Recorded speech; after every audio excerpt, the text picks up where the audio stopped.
Chaque année en France, près de 500 000 femmes sont enceintes alors qu'elles exercent une activité professionnelle.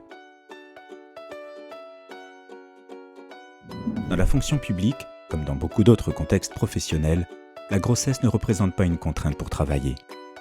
Il existe pourtant une marge de progression importante concernant l'accompagnement des femmes enceintes et le maintien de l'exercice de leur mission dans de bonnes conditions.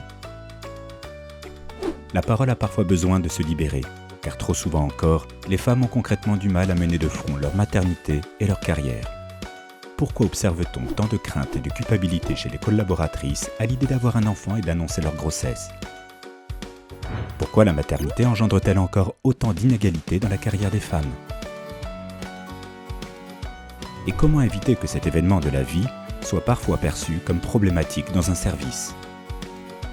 Ce parcours consacré à la maternité au travail permet de réfléchir à toutes ces questions et nous invite à nous interroger sur les comportements inappropriés, maladroits, ou pouvant même aller jusqu'à la discrimination. Pour cela, 2 scénarios ont été mis en regard. Le premier explore un aspect encore trop méconnu de tous, celui des droits auxquels les collaboratrices enceintes peuvent prétendre au début, pendant et à l'issue de leur grossesse. Il mobilise les connaissances en ressources humaines du manager.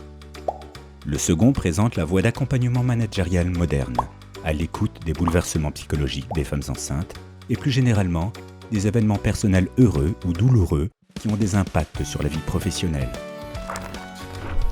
Au-delà de notre relation aux collaboratrices enceintes, cette formation nous incite en tant que manager public à davantage de responsabilité et d'empathie dans nos liens aux autres au travail, afin de garantir la motivation de tous et d'aider chacun à mieux concilier vie professionnelle et vie personnelle.